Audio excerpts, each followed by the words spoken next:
That's carried. Thank you. Kia ora. And that takes us nicely, and thank you people for waiting, to item 9, the local alcohol policy.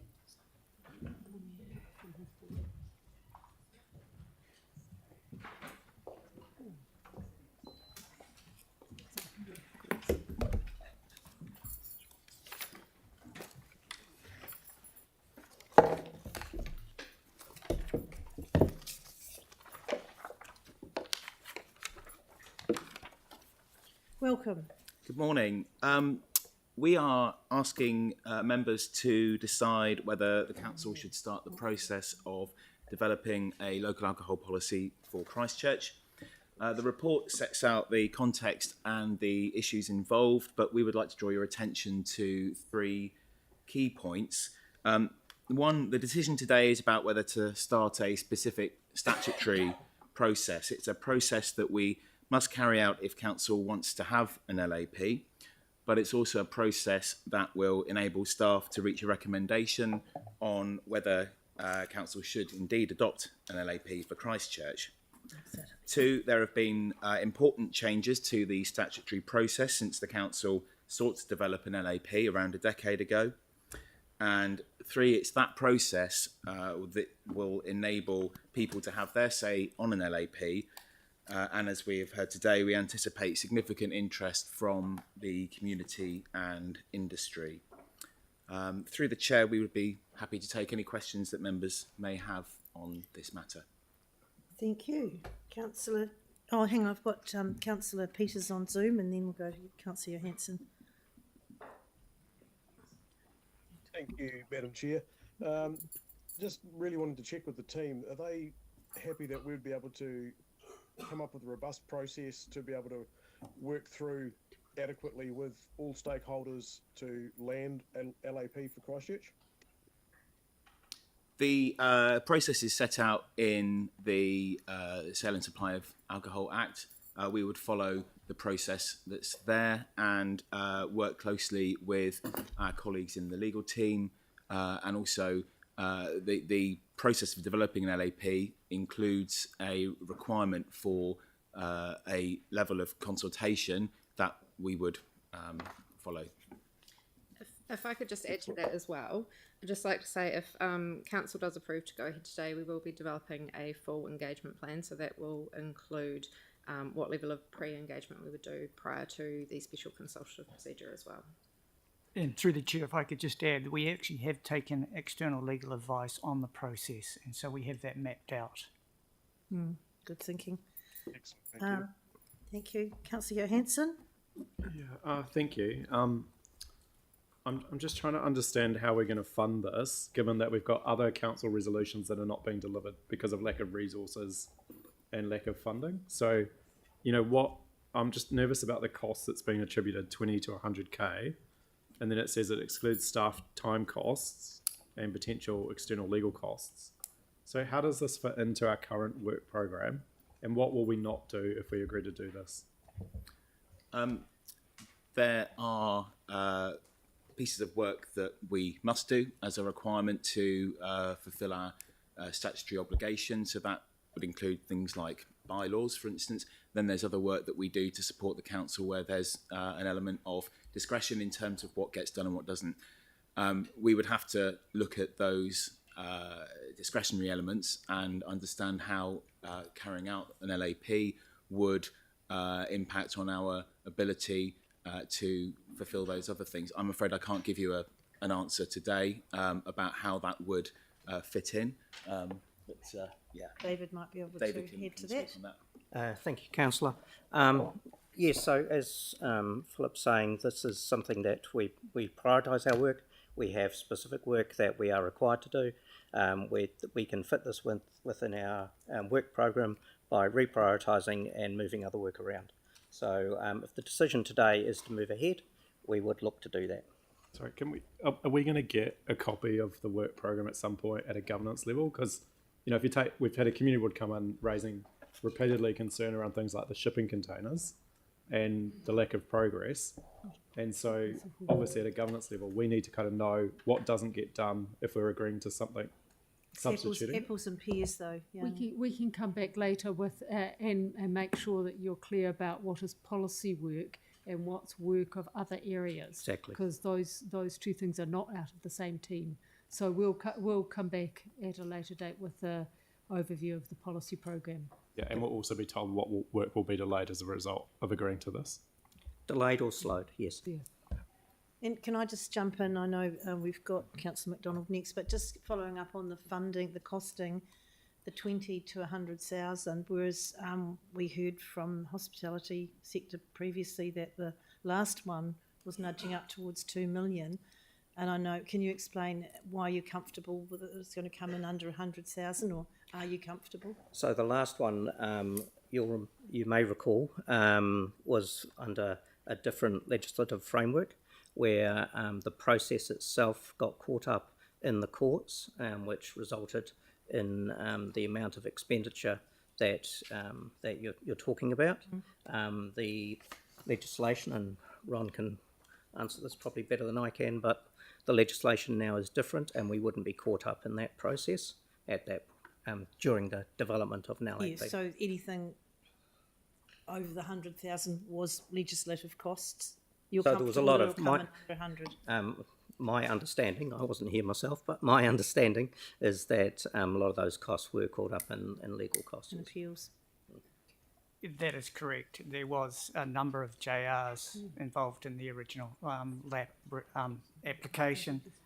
In terms of the process going forward, the only rights of appeal are in relation to whether the terms of the LAP are reasonable or unreasonable in terms of the objects of the Act. So they've got limited grounds on which they can appeal.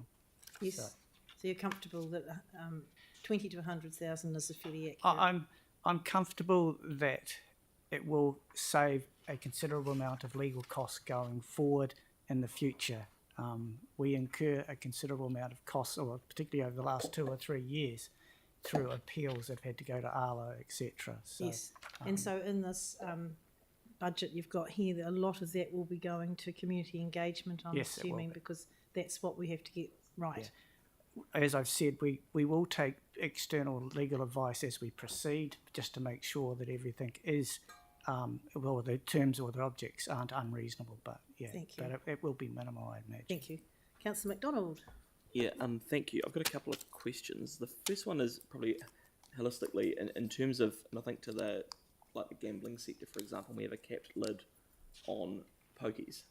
I mean, the feedback I've had this morning is around the off licenses being predominantly the issue, because on license, I don't need to tell you this, on license you've got security, you've got bar managers' obligations and the like. I mean, is it as simple as having a cap on our off licenses within the district plan? Like, can we do that? The district plan and then LAP are two different tools fulfilling two different functions. So there are elements that how one performs may affect what you were hoping to do with the other one. But my understanding is that the district plan would not be the mechanism through which you would put in place a cap that would be provided for under an LAP. Is that fair? Yeah, Philip's correct. If you were looking at a cap on licences, the tool to do that is through a local alcohol policy, not the district plan. Right, so that may be gained through doing this work potentially. Yeah, it could be. However, the specific provisions will be proposed when we go through a process of evaluation. So today we're really just seeking a decision on whether to commence that process or not. Yeah. So we wouldn't speculate really on the specific details of the policy at this point. Okay, so you probably can't answer this question then, but I'm going to ask it anyway.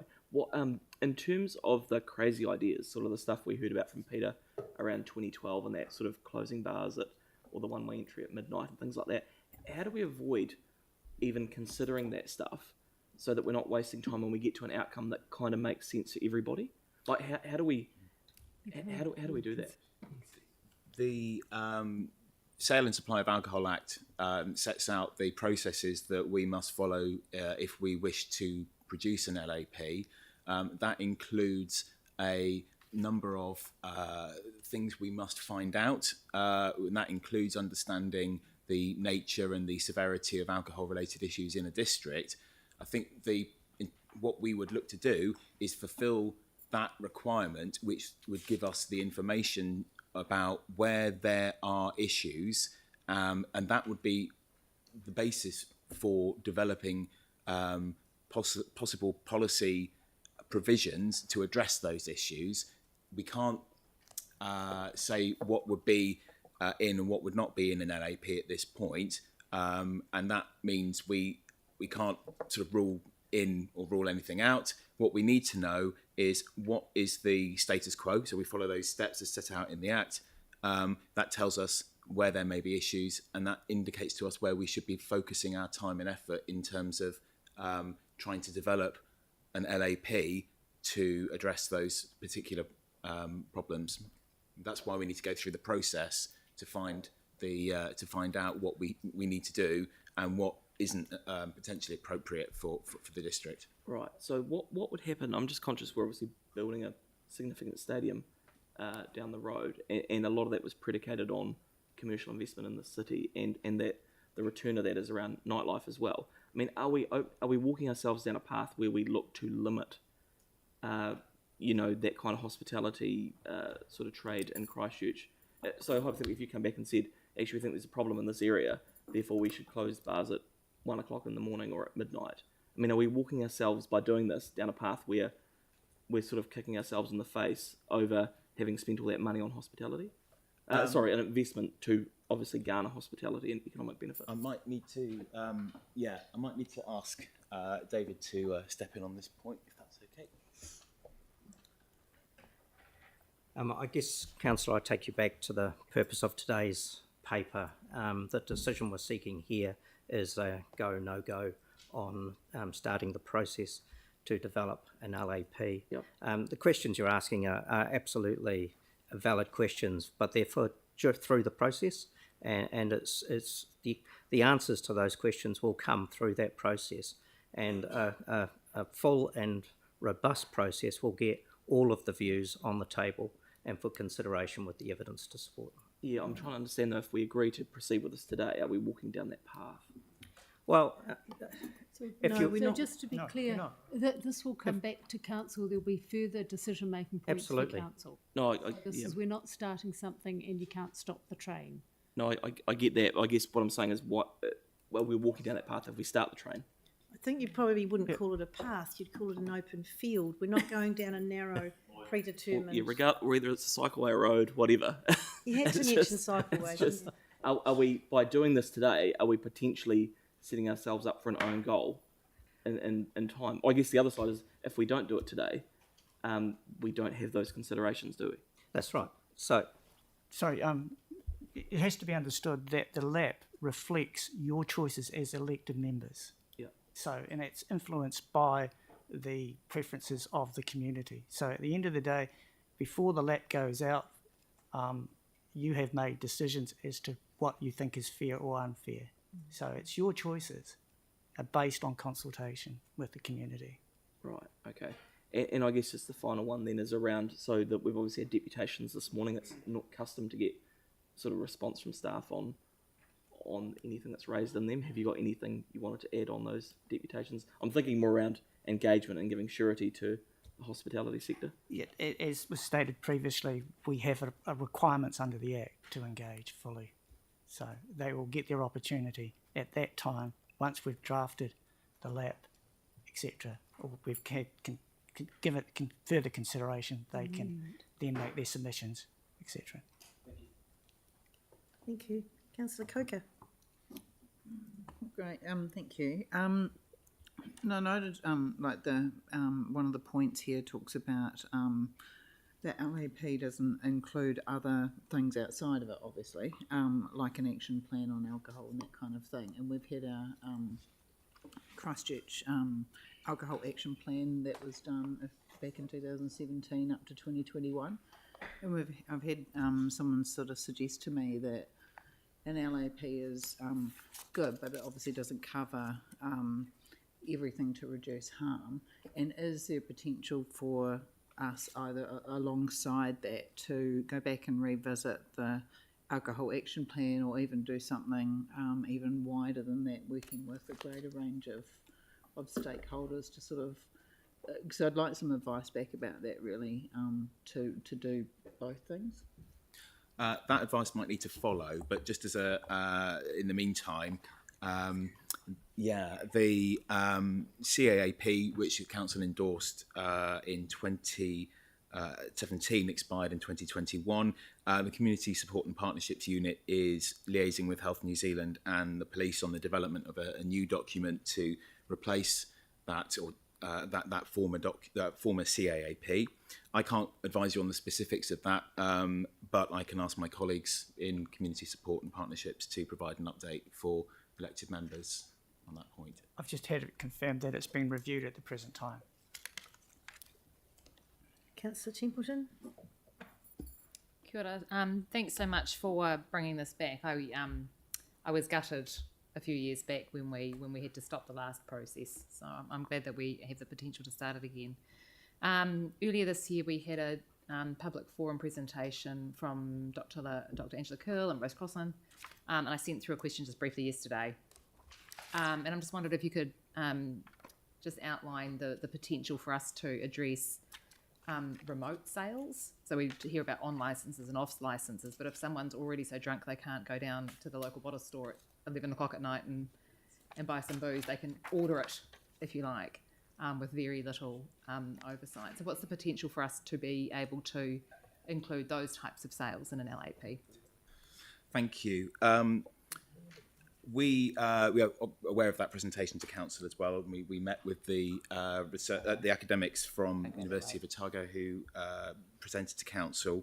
So an LAP is the remote sales do present a bit of a challenge there, but we will be looking at options to understand whether and to what extent an LAP can address issues associated with remote sales. It's probably more complex than I can go into now. I don't know if there's anything from legal that we need to... I'll get Wade of my team who actually answered that question instead of to respond.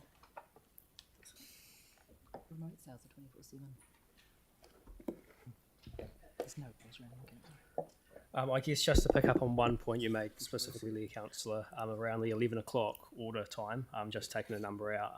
Yeah. No, that was just like a random... I guess a blanket close time would probably prevent that, that remote sales source. Remote sales are inherently difficult to, I guess, police and manage, and a licence can be sought outside of the district for which a remote sale occurs, and as long as the point of sale occurs in Auckland where the licence has been applied for. So there's difficulty there in managing it. A complete solution to remote sales is probably a law change or the High Court interpreting the remote sale clause differently, but that's down the line. It's not on the radar from what we can see, but there are levers that we can pull through a LAP to help manage that, but complete solution, as I said, is likely a law change. Okay, thanks. Councillor Harrison-Hunt. Kia ora. First time with an LAP, so I just wanted to gain some context so I know what I'm voting on. I just wanted to talk about the provisions within LAP. So does that include density restrictions, hours, and also restrictions on the type of trade that they do? Yeah, so an LAP can very basically provide for matters of location, proximity to either other premises or premises of a particular kind. It can do trading hours, one-way door, and then discretionary conditions. So it really is focused around conditions of their licence. Okay. And does council have the power or mandate to be able to make those conditions separate or different to what's recommended from staff? So, for example, you're recommending a 1 a.m. close time. Could council change it to a 3 a.m.? Are you referring to decisions on... In terms of conditions, can we change the conditions within the LAP? We agree to the LAP conditions. Yeah. It is your lap. It's ours, yeah. Well, that will help, Sam. Yeah, great. And I think that's pretty much it. That's me. Thank you. Councillor Moore. Kia ora, thank you. So the the policy from 2013, obviously there was a number of aspects on that weren't widely supported. What sort of learnings have come from that process, and what might be done differently this time around to that process? Or do you have to follow pretty much the same process? It's about getting the process right. We made some mistakes, as I understand it. I wasn't here when the last lap, but we didn't do certain things correctly, which opened us up to challenge and successful challenge. So that's why we've taken the external legal advice, so that we know what steps we have to do so that we don't get it wrong. And we just follow the process correctly as laid out. So. And are you in putting together a policy, do you consider what you believe there might be public appetite for or not for, or is it purely putting a policy based on what the hoped outcome might be? The steps that we have to follow to produce an LAP include identifying issues relating to number of licences already in the district, but also where there is the nature and severity of issues, and we have a requirement to consult with the police and also the medical officer of health and with the licensing inspectors as part of that. These things will identify where their views are and also where the data is telling us that there are issues. There is also, at the point where the LAP, the draft LAP has been produced, it would then be subject to a special consultative procedure, which would be the point at which community, business and individual members of the public can have their say on whether what we're proposing meets their expectations and needs. So that's what the process allows us to do, to gauge the views of people, so that we're not forming that without consulting the residents and also others affected. Yeah, that's the Thank key. you. We're hearing that repeatedly. All good? Yep. Councillor Peters? I'm just happy to move this, Madam Chair. Move it. Oh, you're moving it. Thank you.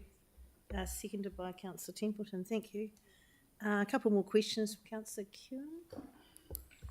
Yeah, just partially from the deputations this morning and conversations that a number of, or points a number of the councillors have raised, how likely is an LAP to achieve the outcomes that continuously get raised, like that it's not bars that are the problem, because 99.9% of them operate very well. It is the off-licence drinking. Is an LAP going to be able to, for instance, I'm not making a decision here, but reduce hours or the locations or the number of locations? Will the LAP deliver that? And then what are the, also when you do that, there are other, everything has repercussions. You can take alcohol away from people, but then everyone who wants to get smashed is going to do something else. And is that worse? So, but firstly, will it achieve what people are asking? The purpose of an LAP is to enable the community to participate in licensing decisions. Yeah, get all those bits. Yeah. But also to minimise harm associated with alcohol and provide for the safe and secure sale, consumption and supply of alcohol. It is not the only, an LAP is not the only tool available to achieve those things. So I think on its own, an LAP would be something that I think that would potentially complement any other policy instrument that you may want to develop. For example, the replacement for the Christchurch Alcohol Action Plan, which would do things an LAP couldn't do or wouldn't be able to do. So that the content of an LAP is very tightly defined.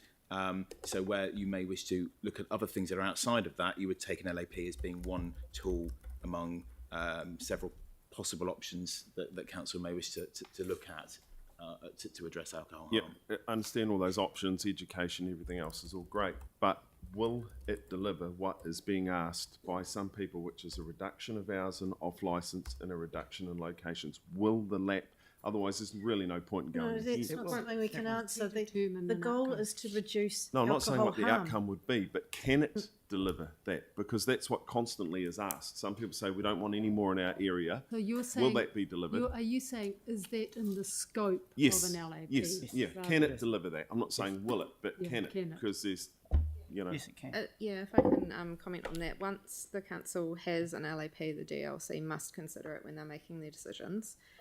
Also, I'd just like to highlight there's been a change to the Sale and Supply of Alcohol Act, which went through with those last community participation amendments.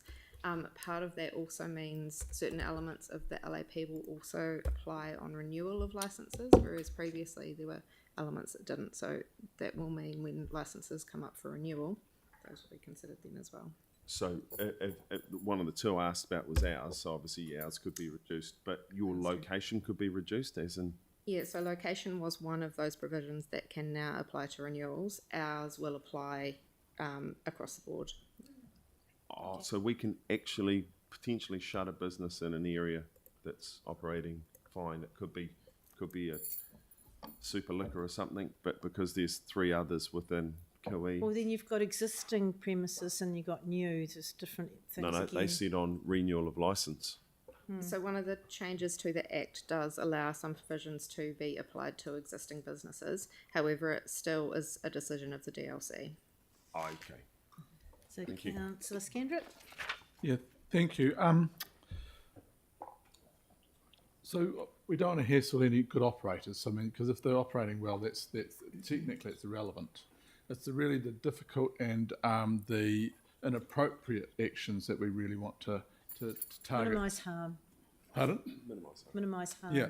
So, well, we talk about minimising harm, etc. We really got to cut down to it. We want illegal sales or underage or serving drunk people, etc. Really, we need to sort that out. So, with regards to whether they are independent off licence or a chain, with does the DLC then, with a LAP, they would have the ability to close them down? Because as we've heard, that it just doesn't happen.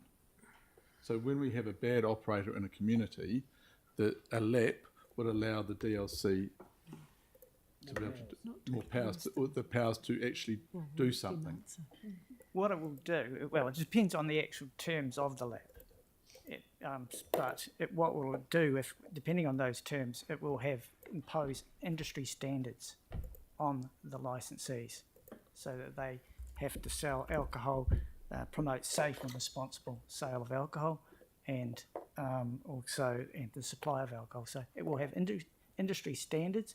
The new participants will also know that they're going onto an even playing field, but it's also, as I said, it's also dependent on what the conditions of the LAP we put in place has. But we could, it depends on that, but we could potentially. If they were breaching conditions. Yeah. So with a LAP, we could say, could we say, because we're setting the LAP, we do not want single sales of RTDs or whatever. Is that within scope? Is that within scope? Potentially, because it's whether the conditions that we impose are unreasonable in terms of the objects of the Act. So if the object of the Act is to reduce alcohol harm, and we're consistent with that, yes. So just with 4.20, the Act already empowers DLCs to impose licence conditions relating to matters for which a LAP would provide, e.g. whatever you want to put. But these are considered on an individual basis and can be more difficult to apply consistently in the absence of a LAP. So in the scope, does a LAP allow us to impose closures, restricting individual sales of RTDs, that type of thing? Can we write those rules for the DLC to enforce? And is that in the scope of this? So in relation to single sales, I believe that would fit in within the discretionary condition provisions. In relation to closing licenses, that's really a DLC decision based on the LAP rather than us putting something in our LAP that. Yeah. So, and finally, with regards to item 4, point 4 in the council decision, those that we would be working with this would be our friends over here, the community boards, etc. So the key for me for this is number 4, that we really need to get this right, because if we don't, it's kind of pointless, isn't it? Because the on licences and having run concerts, etc., and knowing that the meetings that we had with police and district health and councils, etc., and then you go down the road to a bottle store and it's all out the window. Yep. So Yep, we need to get that right. Is this that's going to be the focus? That's why it's there. So if I just looking at item 4 there, that's an amendment brought forth by Councillor Moore. Yeah. So I just need to check with the mover and seconder that they're happy to include that. Councillor Peters and Councillor Templeton. Number 4 we've added. Thumbs up there. Councillor Peters got the thumbs up. Just checking that pre-consultation engagement is all part of the process and will be fine legally and stuff like that before we put it up. What we will need to do is, if we get a decision from council to proceed with starting the process of developing an LAP, and I'm sort of belabouring the point about it being the start of a process. We would bring together a project team that would put together a fuller project plan than the one that's appended in the report. The one that's appended in the report is principally the minimum steps that we would have to take. The project team would take direction from council and develop that project plan more once that decision had been, and provided that decision has been taken today to get the process started. You don't have a problem with resolution 4 there. The question is number 4. Number 4 is acceptable as a resolution that you will engage stakeholders in the development. Okay.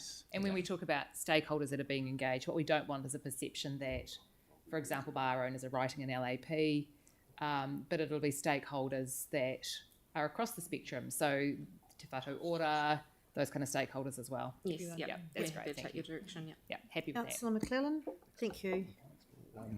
Just keen to get an understanding of the national context. I mean, the laws change. What other cities or authorities are looking at a LAP? How far through the process are they?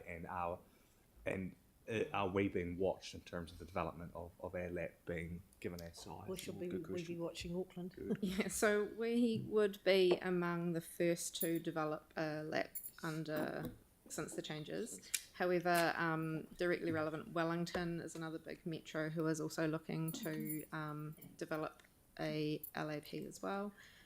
They are probably just slightly ahead of where we are, so we are connected with them.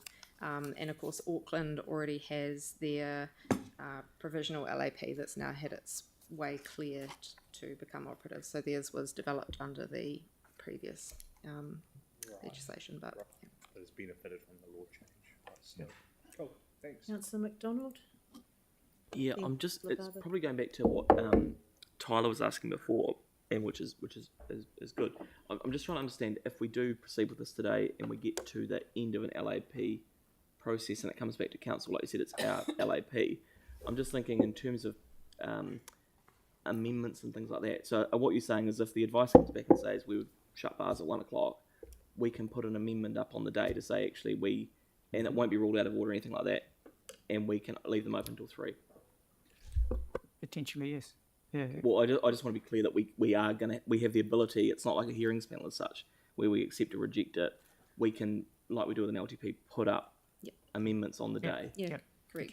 There'll be opportunities to have input into those options and provisions further down the track. Yeah, but so once we've got the options though on the day, do we still have the ability to make changes? Yeah, isn't that scary?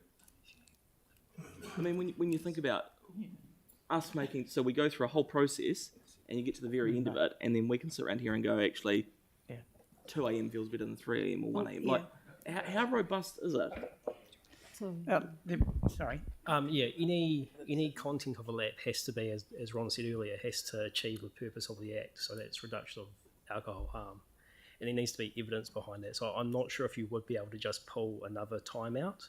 You might be able to default to the national standards, which is set by the Act, I believe. But I don't think you could say 1 a.m. doesn't feel right, let's go 2. It needs to be grounded in alcohol-related harm and evidence of that harm. Yeah. And that's where I'm trying to get to, is how much discretion do we actually have before we So my start this understanding today? is that it will not start now and you won't see it till it's finished. No. So there'll be points in time where the team will report back potentially prior to going out to full formal consultation, as we usually do. And there'll be further opportunities. It won't be, you won't see the team again for another year. Is that correct? That's correct, and that's why we've included a report by date in the third proposition recommendation in the report. So End of 2024. to report back and tell you where we are. That's with a it. progress report. Yeah, it's that's not a progress final. report. Yeah. But that would allow, if the councillors had something that they wanted to explore further, you would have time to go away and see if there was sufficient evidence and it impacted on harm and come back. Yeah. If I could just make one further point, is that the legislation has default hours, but we do not have to follow those default hours. We can extend them or... So the default hours are 7 a.m. till 11 p.m. for off licences and 8 a.m. till 4 a.m. for on licences. I'll just double check I got that right. So we can extend them and we can Only close reduce for them 4 if we hours. so choose. Okay. So and Councillor, so based on the Auckland decision, Supreme Court decision, there for the off licences, the time was reduced from 7 a.m. to 9 p.m. So. Councillor Barber. Thank you. Just in terms of stakeholders, obviously, given the police deal with the ramifications of excess drinking, etc., is there any weighting? Is it possible to add weighting to the opinions of the police in the construction of an LAP? So, written into the legislation, we have statutory consultees when we develop an LAP, and those are police, medical officer of health, and our licensing inspectors. So the Act gives sort of special status to them as consultees. But the police don't have a greater weighting over... Sorry, police is one of the three. So it's police, medical officer of health, and licensing. Yeah, but does special status mean extra weighting in your matrix of... Well, it's not a referendum, so you can actually take consideration of different stakeholders in different ways. So this is not one person, one vote. So, of course, as in all your consultation, you can consider more deeply the health or the police or the industry. So it's, it's not, you don't have to say one person, one vote. This is like any other consultation, except this one has statutory obligations to consult 3 people. Thanks, Mary. Okay. So Councillor Peters again. I'm hearing the clause 4 there about engaging with stakeholders, and wondering whether there's a way for us to engage with more than just, say, the hospitality industry, but also the off-licence industry, and also the community harm advocates who defend our communities on an ongoing basis. Can any answer to that from the team? I think if there is a decision to proceed, the project team would need to consider how we work with the clear direction from council that consultation is broader than, deeper than what the minimum requirements are under the Act for this. So would you give us visibility of who you're going to work with? Yeah. Thank you, absolutely, that's yeah. good. And Councillor Moore, then Councillor Johansson. And we really do have to shake Thank you. Just on the default trading hours, my understanding was that they were maximums. And you've mentioned that they're not the maximum. I'm just lost on that point. My understanding is that they are default, and if we think there is justification, we can depart from those default hours. That's based on advice from Simpson Grierson. Okay. Thank you. And just on the point around the question that the Councillor McDonald had asked, which I'm a bit lost on, possibly to have you back would be really good. in our ability to make decisions once we get further down the track. And you mentioned that they would have to be in line with evidence provided or whatever it might be. So that would leave us without the ability to make decisions that we might want to make, would it not? I'm just a bit lost on that point, because my understanding was the bill was it gives local authorities the ability to set a policy without risk of it being challenged. So it gives us the decision. But okay, so I think there's a few things there. The first, you still can make a decision, but I think that decision has to be limited to yes or no. If there is an alternative, you've got to point to alcohol-related harm and evidence of that alcohol-related harm. So you might receive submissions from a group of people that say, no, 2 o'clock is a more suitable time for X, Y, and Z. If that happens, all good. If you don't have that evidence behind it, that just opens up the whole LAP process to risk of judicial review. So judicial review is still a thing. Yeah. It's not removed by the Act. Just the appeal to the authority has been removed. But there'll be various different pieces of evidence that will contradict one another. So does that mean you can make a decision based on, whichever piece of evidence you pick? Well, I think that comes back to the statutory partners that we have to consult with, being police. Yeah. You heard it before. Yeah. They're in there. So if they're saying they're in there every weekend seeing the harm that materialises, if they are saying that there's an issue and that's backed up by evidence, I think that's going to be given more weight than perhaps an industry group lobbying without the police's support. So it's going to be a nuanced exercise. It's not really straightforward, and there will be many different things to weigh up when actually arriving at a decision. So it's going to be quite a I guess detailed and But in saying that, the industry group has very good evidence of their own as well, so it's not just like a one-sided piece of evidence coming through. This is what I mean. I'm just trying to get my head around what the Act requires us to factor into any decision and what limitations we have in any decision we end up making. It's possibly also worth just reiterating that the question today is not whether to have a lap or to adopt a lap, it's start a process. So the decision today would not bind us to having an LAP. It would be to initiate the process of finding out where there are issues. That's what the evidence gathering is for, so that we can decide, council can decide, whether an LAP would help to address those issues. So it's, in terms of going down the track, as we were speaking about earlier, that's an important point to remember.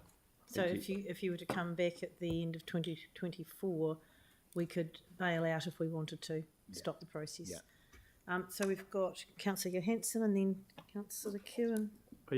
Thank you for mentioning the Christchurch alcohol action plan. I was just wondering, I couldn't see reference to it in the report, and I see that it's expired, and I'm not quite sure what the monitoring implementation is for it. So is there a report? How can we get visibility of what that plan is doing, and how can we share that with the community, given it's been referenced in submissions today? So, I'm sorry, I don't think we are in a position to give advice on that, but we can ask our colleagues to come back with advice if that's helpful. Thank you. Councillor Kewen. Yeah, just on the last points raised when we're talking about the police, and he said police are in there, in where? Sorry, the police, medical When you officer said of health, when the inspector police- have a yeah. role to monitor premises. So they're in the premise, seeing what's going on. Oh, right, but that would assume that there's problems on licensed premises, whereas they attend alcohol incidents at homes tenfold more. Yes, they have the responsive function, but they also have a proactive function to go around and check. Oh, right, alcohol-related. I see what you're saying. Thank you. Thank you. All right, that's the end of the questions. We've got a mover and a seconder. Is there any debate on this one? Councillor Johansson? Thank you. I think it's really important we do go into this process with an open mind, given past history. But, I've heard that there's some concern from some of the submitters around the issue of off licenses. And, if we want to address some of the concerns that have been raised, then an LAP is the way to go. So I think it's really important that we do progress with the LAP so that we can look at what the opportunities are to address the concerns that have been raised. I do think it would be important to put a note in the resolutions to get an update on the Christchurch Alcohol Action Plan. It was referenced by submitters. It seems that it's a pretty core piece of information that should sit alongside whatever work we're doing in terms of the local alcohol policy or trying to address alcohol related harm. So I think it is important that we do formally note that we'd like an update on that. I note that it's probably expired, and so, you know, who knows the effectiveness of it, but there are a number of things in there that are important, and it would be good to understand what's happening to them. Probably my biggest concern is around the potential cost, and I think anything we can do to work with the community and be collaborative and be open and transparent around the development of the LAP, I think will significantly reduce the risk associated with it, and hopefully maybe reduce some of the costs. But I have no doubt that it will be more expensive than what's in our report. And I do think we do need to know, and we should be told when we're asking or getting reports through, what is going to get delayed or slowed, right? Because, as I said, there's other things that we haven't been doing or that are lagging behind because we don't have the resources. So to get something to come and queue jump, I understand the reason why this report's here, but I do think in terms of transparency, it's fair to our community to say, sorry, you know, if it's the children's playground strategy, will now be delayed another year because you've agreed to do this, or whatever the work program impact may be. So I think we should get visibility of that, and I welcome getting a memo around it. But fundamentally, I do think it's important that we proceed with an LAP. I'm very open-minded to what form that will take when it comes back to us, but I think to have the conversation with our community is an important step. Thank you. Councillor McClellan? Thank you. I'll be supporting this today as well. Look, I think this is a classic case where a good process will result in a good outcome. I think that I agree with the sentiment that was expressed during questions that we should be looking at reducing the most harm, and we know that's likely. We should be targeting the areas where we can make the biggest harm reduction impact, and that's likely to be off licences. But again, once we trust in a good process, I think that that really we have nothing to fear from doing that. I don't think that this shouldn't be supported because some may be concerned about unlikely outcomes. I think the reality is that when we work with all parties, if we're guided by community preference and we have meaningful consultation, we will make the right decision. Also, I would really like to see us look at the delivery services. I appreciate that it's going to be tricky, but I think it is. I think it's something we need to explore, and I really want to thank former councillor Anne Galloway for championing getting this back on the agenda. I know there are others who pushed really hard too, but I just want to acknowledge her because she's no longer here. Thank you. Well said. Councillor Peters? Thank you, Madam Chair. I'd really urge my fellow councillors to please support this today. As one who has sat through many a off-licence application hearing and hearing the officers from the other side, from the police and the medical officer of health and even applicants, suggesting that a local alcohol policy would be a very useful tool to have in the kit bag. It really is something we need to support as a council and launch into the robust and open and transparent process, including as many stakeholders as we can, so that we can take as many views as possible, because there are good operators in both the off-licence and the on-licence world. So we need to make sure that we listen to all parties, come up with the best possible local alcohol policy that we can for our city and for our communities.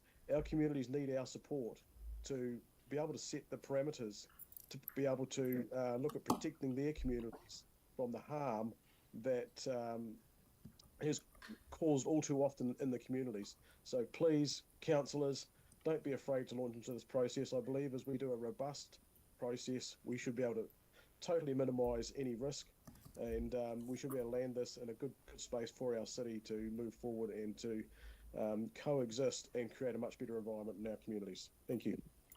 Thank you, Councillor Peters. Councillor Barber? Yeah, look, I'm really excited to see this progressing. I feel like we have an opportunity to get this right for the future of our city. Having appeared at licence hearings on behalf of the Community Board to register disapproval at the potential opening of yet another bottle store in an area already saturated with bottle stores, I welcome the opportunity for more community input. And I'm encouraged that there will be provision to look at remote sales. I'm not sure how that's going to operate. Look, I'm certain that responsible owners have nothing to fear from this, and I think a sensible outcome will come out of it. But in terms of the dollars, even if it did end up costing us 100K, given that we spent around $1 million last time, this continues those efforts, so I think it'll be money well spent. Kia ora, Councillor Coker. Yeah, thank you. No, I'll support going ahead with this today. Particularly the comment Councillor Barber's mentioned about locations of alcohol outlets. It's a concern in a number of suburbs throughout the city. And so I think, you know, those suburbs that have a greater density of alcohol outlets than others do suffer greater alcohol harm. So we're good to have sort of control over that, and also some consistency, as it's said in the licensing decisions. And I also note about what staff have said, and it's in the report about this potentially saving money with 170K spent just in the last year on those hearings.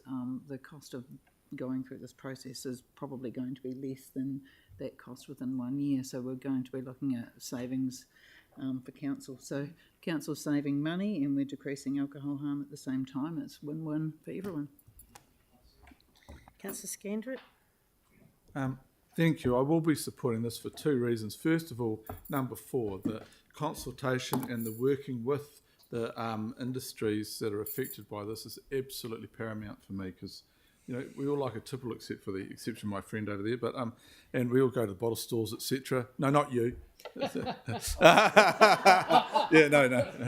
Yeah. Sorry. But you know, it's really important to get there right. And I'm not worried about the cost, because if we spend a little bit of money and achieve nothing, it's wasted. But if we spend good money, and I remember going to alcohol licensing meetings when I would be running events and concerts, etc., and I'd be representing my clients, and you spend a lot of money with processes, etc., and at times there'd be 12 people around the table, the police, district health and the local councils, etc., and they would tar you with the brush of the previous operator, a different concert, different promoter, etc., and they'd run an absolute pitiful event.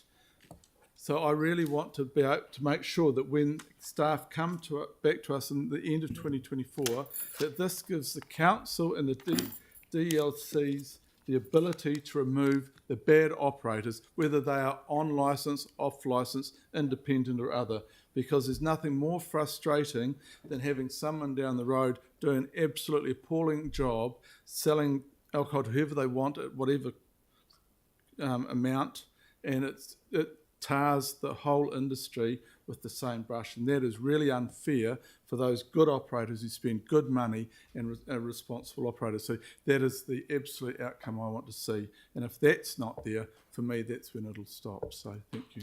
Thank you. Councillor Henstock on Zoom.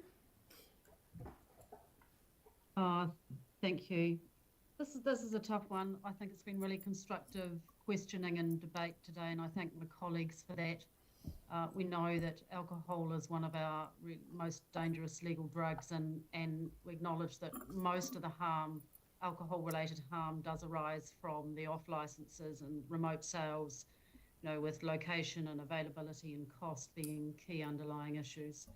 It's important to recognise that there are much broader issues at play here, such as addiction, mental health, lack of support services, etc. And it's been mentioned a couple of times that an LAP is not going to solve the broader societal issues at play here, but it is just one of the tools. And as Councillor Scandrett touched on, you know, people will always find a workaround, even if we do have an LAP. And I recognise that developing a LAP is a lengthy and expensive statutory process. And as the conversations developed today, I was erring on the side of not being convinced that this is the best way to go about it. I am concerned about the costs and the time, and question whether this is the right time to do that. And thank you to Councillor Johansson for asking that question. I'm aware that there are other ways to mitigate and reduce effects on alcohol-related harm, and I think that they should be explored at the same time. Councillor Coker mentioned the Alcohol Action Plan. I wasn't even aware that that existed, and Councillor Johansson touched on that as well. There's ways that we can be lobbying central government for legislative change. There's education campaigns, there's community board involvement, licensing processes, a whole heap of other things that we ought to be doing as well. And I hope that we do explore all of those before committing to embark on the lengthy and the statutory process that we've got. Can I thank the hospitality reps who took the time to present to us today? One of your comments is still ringing in my ears, and that is that if we want to be an international city, we have to have a vibrant nighttime economy. And I think as a city, we're at a really critical time with significant momentum at this moment. And I am concerned about the unintended consequences of the LAP and the messages that this might send out to potential investors. The turning point for me in the conversation today was one of the questions that was answered at the very end, one of the comments by staff to say that the decision today will not bind us to having an LAP. All we're doing is seeking your approval to explore it. So the process is the key here for us. And those last comments by staff that we're not being bound is the turning point for me to support this today. Thank you. Thank you, Councillor Henstock. And look, I think everything's been said. Oh, Councillor Moore. Yep. Thank you. Sorry, I find it odd that central government put so much responsibility on councils to address alcohol harm. They don't tend to have the guts to take on the alcohol lobbies. They leave it to us to go through these expensive processes. The irony is that Parliament's full of alcohol harm. All the MPs have got liquor cabinets. They debate about alcohol harm in the chamber, and then they'll go back to their office and sink piss. If the government did care about alcohol harm, they'd probably take police resources out of trying to fight things like cannabis and actually put it into alcohol harm prevention, but they haven't and they won't. New Zealand's 10,000 police officers, just 84 are alcohol harm prevention officers. Of those 84, only 37 are full-time. Police National Headquarters, they employ 4,000 staff, but there's only 3 full-time positions in alcohol harm prevention. One of them is vacant. So there's a lot to be done to address alcohol harm in this country and indeed this city. The laws are bollocks. There's pubs tonight and they might have cheap pints for the state of origin, but they're not legally allowed to advertise the price.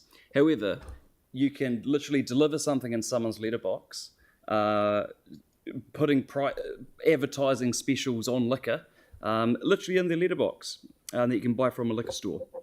So sure enough, people have ended up out of bars and into drinking at home, which leads to more harm. So because governments are often so weak on addressing the root cause of alcohol harm, it's left to council to tinker around the edges on certain policies and hope it makes a difference. So with such a limited scope, councils end up looking at policies that tell people when they can and can't be dancing in a bar as if it's going to reduce alcohol harm. I didn't get into this job to tell people when they should go to bed. I think in fairness we do need to have a look at the policy. Christchurch is a very, very unusual place because when it hits 2-3 a.m, there's a great big exodus from Oxford Terrace to Victoria Street. So in Christchurch, you're not allowed to stay out late unless it's at the strip club or the casino. And granted, the casino don't open late currently post-COVID, but the licence means that if you want to be out drinking all night in Christchurch, you're allowed to do it, but only if it's at the casino. Makes sense, right? Surely much less harm there. So it could be that it is time to actually look and see if some places are currently too restrictive or if some settings are currently too restrictive. Exploring LAP doesn't reduce the ability to necessarily do that, but I am concerned at what we've been told about a limited scope later down the track. In the report, it says there is a risk of unintended consequences. For instance, consumers shifting spending from unlicensed premises to liquor stores as observed in a 2019 study. So that's evidence that badly written policy can actually end up increasing alcohol harm in other ways. So I hope any policy being developed is sensible policy that does indeed address harm. A local alcohol policy shouldn't mean turning our city into a retirement village. And I tell you what, that wouldn't actually reduce harm, because a lot of retirement villages, they'll have the happy hour on a Friday arvo, and you can get country cask glasses of wine for $2, or $3 now. Yeah, probably fair enough. Tell you what, my dad never missed a Friday arvo, and even after his mother passed, I'm pretty sure he continued going. Right, thank you. Councillor Kewen? Yeah, I think Andre kept it up pretty well then. Last time we did this, it cost the council a fortune and we got nowhere, and it didn't address any of the harm that everyone refers to. I'm not overly excited about going into doing a lap, because I don't think we will address or get to change any of the triggers that really cause the harm. Because yeah, we may reduce bottle store hours, that does affect some people, but still, if you check with police, the highest number of alcohol related domestic incidents is Sunday afternoon. So that's what are you going to stop the sale of a liquor at 11 a.m? Just that way you'd move the domestics to start at probably 12:30 or probably 11, because they'll be all angry, and so it'd be another domestic. But that's the reality, that's when they are. And the licenses themselves, the on-premises are going to come in and have a battle with council over trying to prove all the points that Andre just succinctly made around the unintended consequences of having a whole lot of rules, whereas the relaxing of some of those rules might actually give us better outcomes, or we could even trial that if we were open-minded enough. But always careful what you wish for, because and the one around the single bottle sales I find very interesting. So does that mean if Andre and I are out walking around his neighbourhood and go, oh, should we have a RTD to celebrate? We're going to buy one each. They go, no, you've got to get a 12-pack each. And then we look at each other and go, 12-pack it is. And so that's an encouragement to, well, it might be a cost, but what say you that person that wants to celebrate at the end of a day's work and you can only afford one drink? Why are you now punished from not drinking? So that's quite prejudiced on people with super low incomes.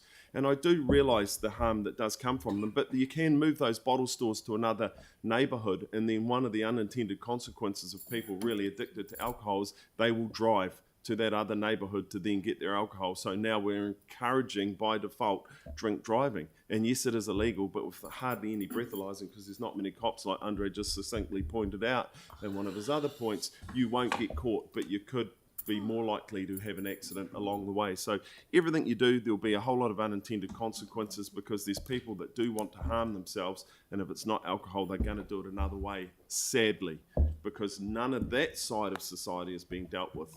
But we might have some rules around how they can buy alcohol in a bar at 1 a.m. in the middle of Christchurch, whilst being watched by bouncers and staff that have been trained to look after them. Thank you. Councillor Templeton. Kia ora koutou. We have heard from our communities time and time again that they're really keen to have more tools in the toolbox to manage alcohol in their communities, and many of us have sat through licensing hearings in support of our communities, and we've seen how distressing it is for members of our community. Alcohol harm is real, and it's not just for those who choose to drink, and sometimes this is framed as a personal responsibility type issue, but it's not. Yes, individuals may have harmed themselves through long-term alcohol use or from tripping and falling on a night out, but actually much of the harm that happens from alcohol is to others from someone who is drinking, whether it is a drunk driver crashing and killing someone, whether it is domestic violence, whether it is late night assaults in the central city. These things are not the fault of the people who were assaulted or killed. They are the fault of the person who was drinking at the time. This is not just a personal choice that they made to be somewhere where someone else was drinking. Back in 2018, Ganesh Nana estimated that there is $7.5 billion every year in New Zealand of alcohol-related harm. That's a huge number. As a council, as a city, we know that there is a lot of cleanup that happens in our city on a Saturday and a Sunday morning. People have been out drinking, having fun. They've got bottles, those kind of things. There's a lot of cleanup of glass. There's vomit. there's damage to public property. These things may be reduced, and we may save money from those things through investing in going through this process. The government versus council, where the rules should sit, is also a really tough one. There are many things where we say to the central government, actually let us decide. And some things where we say, oh, it's too hard for us, you do it. Just recently, we've asked for control of what happens with our water, a really big issue that needs national standards and those kind of things. But for this particular one, some people would prefer that government did it because it's actually really hard for us to do. Personally, I feel like we're the ones who are out in our communities. We know our communities best. And our businesses are configured in a way across our city that is different to other cities. And I would like us to do an LAP that suits our city and our residents, rather than having rules enforced on us from central government, which frankly are not likely to come anyway. So with that, I'm really pleased that we're starting this process again, really pleased that we'll start to see what we can do with the remote sales, and looking forward to a really broad engagement, not just with stakeholders, but with our communities who have been asking for this. Thank you. Councillor Peters wants the right of reply, so I'll just say very quickly, look, it's been excellent debate, and I think everything's pretty much been said. I just think we've got to keep in mind that this is just an introductory process if we allow this to happen today, and I will be supporting this today as stage one. It's one tool, it's not going to solve anything. I think the process in itself will be a really interesting one, and possibly quite an educational opportunity to get people engaged in talking about alcohol and alcohol harm. So that's the intention, is reducing alcohol harm, and we've got to keep that front of mind. The intention is not to close businesses down and not to be a killjoy, not to kill fun in Christchurch, and not to take Christchurch City off the map as being a place to come and enjoy hospitality. That is not the intention. It's alcohol harm reduction. So I'm not going to go on any further because the debate's been fantastic and everything's been said. So I'll hand over to Mark to close. Thank you, Madam Chair. Hopefully, through this really robust debate today, we'll come to a point where we can move forward with this launching into the LAP. This local alcohol policy is purely a tool that may be a useful tool for our communities in helping to control the alcohol harm in our communities. So when you hear the DLC themselves sitting in a hearing suggesting that an LAP would be useful, when you hear the officers from the police, the medical officer of health, and even some of the applicants suggesting that an LAP would be useful, hopefully as a council today we can support the communities and look at the idea of progressing it towards an LAP so that we can create an even better environment in Christchurch. And it's not about being killjoys and trying to close down businesses or anything like that. It's really about getting the protections that our communities need to be able to thrive as a community, at the same time as being able to enjoy themselves and have a great time.